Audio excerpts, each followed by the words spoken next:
All right, going live today. So, I'm going to elaborate on something that came up. So, we were talking about, long story short, we're basically talking about being a new used car dealer, just learning the business. And I kind of wanted to touch base on a subject I actually love, and it kind of gets a bad rap. I've covered it before in the past, but it's the project cars because they can really make or break you in a month or make you have a great week or kill your week or, something along those lines. And kind of how we're going to determine what a project car is would be something that took more than a day to get prepared. It's going to be a little more than just getting detailed, a simple tune up. It's just a little extra, than a typical vehicle is going to have. So let me explain how profitable this can be. This can be so much money.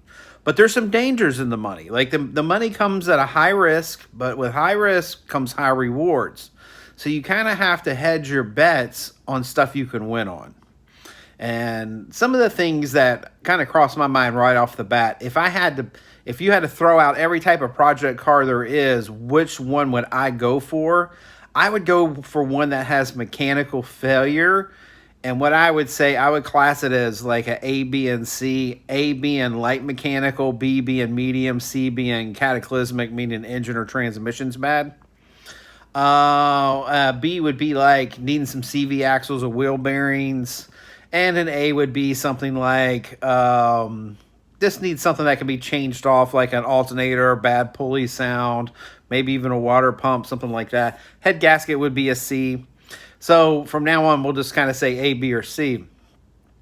So my first type of car I'm looking for is a mechanical type A project. And that usually can be found for people that are scared to pay to have things fixed. So, and the reason, it's legit, right? It's legit that people don't want to pay to have things fixed. Why? Because mechanics are effing expensive, man. You go out and they're charging 125. Hell, I've even seen the Volkswagen store at $182 or some crazy number like that an hour for labor. And you're got to be thinking, what in the hell is worth $180? But just go ahead and go with a normal 100. So by the time you take an alternator, quote unquote, you take it down to the shop, you get it. They put an aftermarket on, cost you $300. They're gonna charge you another $250, so it's $600 before you get it back. When you get it back, you're $600 deep. And how could you have handled that right off the bat? Well, the first thing you do is you source either online. I'm not saying it's the highest quality. Or you could go to a salvage yard that'll pull the part and just give you a guaranteed part. It's guaranteed for 30 days for usually $40-50. Do it yourself, spend an hour, and now you've made $500 or $600. But when you went and bought that car, you're not saving $600 off what you buy it for because it doesn't run. So now you can get it back for a couple grand of what it's worth. Just my humble opinion. If I was going to jump out there and if I was going to just say, hey, you know what? I need to find the most profitable car I could find. It would be type A mechanical failure vehicles, which means I can put a little bit of money in it. It's not destroyed physically. It's not destroyed exterior and interior. It's just something minor, which goes back into you've got to kind of widen your horizons on what you learn how to do. You might be like, well, I'm not really good at, turning wrenches or whatever, and that's okay. But could you learn how to do it? Could you do it to be successful? That's your question. And the more you learn how to do, the more liberating it becomes, right? So now you can add one of these a week into your normal process. So instead of you going out and paying a fair market value, you get it for a couple grand behind fair market value with just a little bit of effort.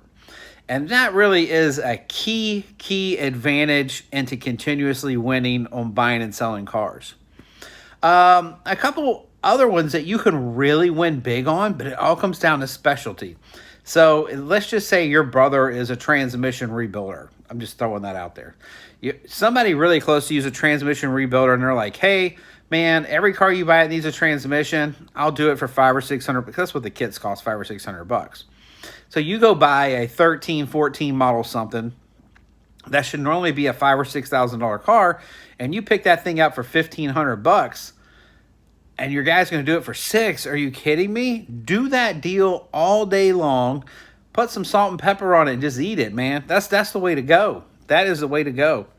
What's up, Windy City? What's going on? Yeah, I'm a little late today, man. I'm having a late lunch. Usually I'm coming on this thing during lunchtime. Lunchtime for me is around, 9, 10 o'clock in the morning.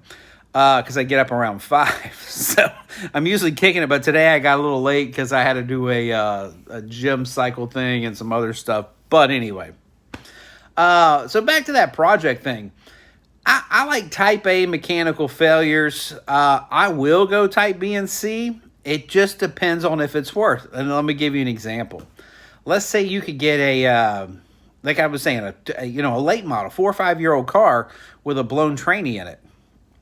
And you already know that you can pick that tranny up for $500, $800, or your gal will rebuild it, and then you can turn around and get the dealership to reprogram it for another $100, $150. What are you going to do? This is what I would do. I would go ahead and do it. I mean, if you have the funds available and you can, maximize someone else's time, because when that car gets done, if it's worth $6,000 and you've only got $3,000 in it, dude, $3,000 is a hell of a hit, man. That's a hell of a hit. That's a big winner. Cosmetics. Weirdly enough, I look at interiors when the interior is trashed as a project. So then I get into, are the seats ripped, or, like how much physical, and I can't believe the shit that people do to cars in the time frame that they do it in. But there is some vehicles out there that are just trashed. Hold on, Windy City, what you talking about? Where we're finding them? Oh, so type A would be, So in the interior of a car, if I kind of, it's the same thing, A, B, and C. So and that's how you'll find out everything I look on a car is a B, or C. That's how in my mind, I'm looking at A, B, or C, which is okay, in the middle, and foobar. You follow me, right, brother? Foobar.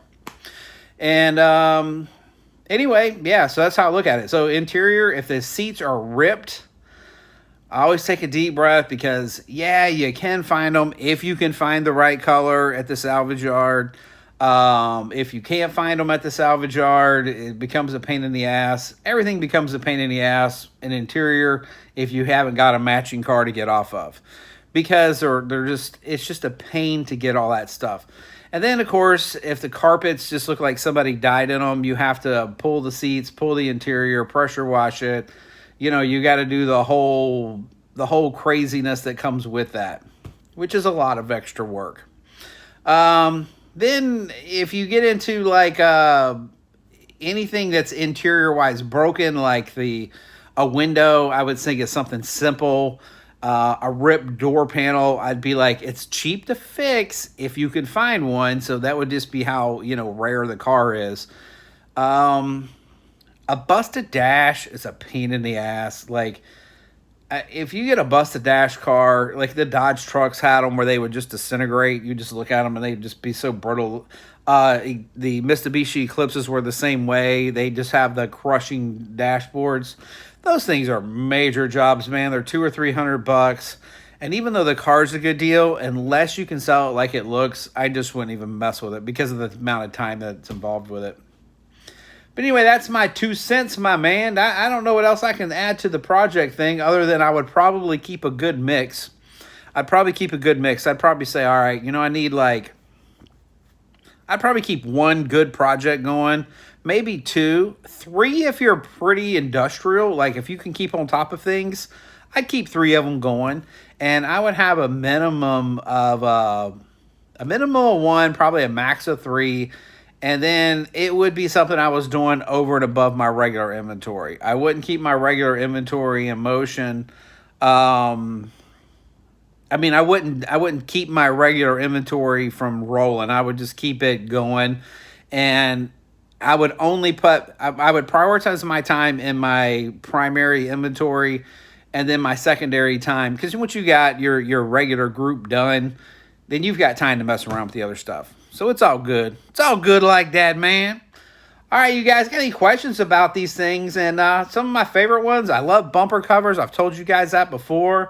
I like, and by the way, when I told you to expand your education, you should learn how to do a few of these little niche things, like how to fix a bumper cover. I'm going to do some videos on that. I bought a plastic welder that I love. That thing will just, I think it'll just make you money, man. It just makes you money. The OB2 systems, if you kind of get used to how to read the codes, that's a great little niche to be in. I mean, great little niche to be in, because what you do is you devalue the mechanics. Not that we all don't need good mechanics, but if you have the ability to look and pull like engine diagnostic codes, transmission codes, passive system codes, read Tpms sensors, whatever your little niche is going to be. Like, you just need to learn, okay, the first is what do the yellow lights mean, which are all basically emissions. You know, how to, you know, what does a trigger do on a, oh, let me think about one. Like the engine coolant temperature sensor, like what is it actually controlling, right? Just take the time to read up on that. We know, okay, all right, it controls the cooling fan. Sometimes the ACs are hooked to it.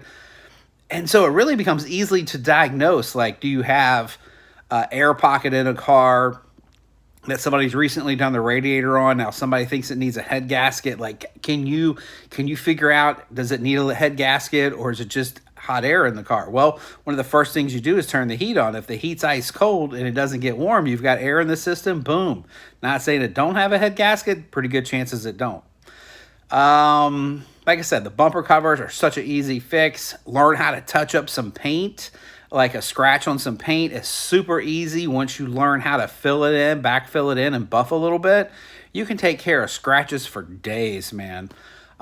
Fixing clear coat, simple, easy. You know, it takes a little bit of practice, but take like, just say you had to switch a fender out on a car, right? Got a nasty little, ugly little fender, but it's really just the fender that's wrong. You switch that fender out with the wrong color, and you can go down to a paint shop, and for less than 70 or 80 bucks, you can take that car and put a 2-stage paint job on that fender and make it match for, you know, 70 bucks. Okay, that right there is what a good project is. That's a good project because it's a couple hours of work. You know, you switch it out, you paint it, and you brought that, you stole the car for $1,500, $2,000 back. It took you $100 to bring it back up to normal value, and boom, you're in there. Other things that you can get into. Remember I was talking about plastic welders? Plastic welders are awesome. If you get the bumper covers, you know, when the clips get broke, when they get bumped a little bit, headlights, they get the plastic housing on them, kind of cracks. Just anything to do with plastic in a car, and it's loaded with it. Well, when you learn how to melt the metal screens into the plastic, you can fix any plastic there is. It doesn't matter what it is. You can fix it, which is super cool. What a great thing. You can, you know, when you open up a hood, you now know if it's got busted brackets on the headlights, the plastic brackets to the headlights, that you can actually weld them together in a matter of 5 to 6 minutes and make it look like nothing ever happened, versus spending $100 on headlights. See what I'm saying? Are you feeling me? Are you picking up when I'm cooking? That's what I'm trying to ask you. What else could you do to possibly learn? Okay, another thing too that's cool, which is kind of like a subsystem to everything. People get irate over Tpms sensors, the little tire sensors. Hell, I've done videos on how to, you know, how they work. I mean, it's real simple. You got a you know, it's a battery inside of a sensor, and that sensor sends a radio signal to a little module. That's it.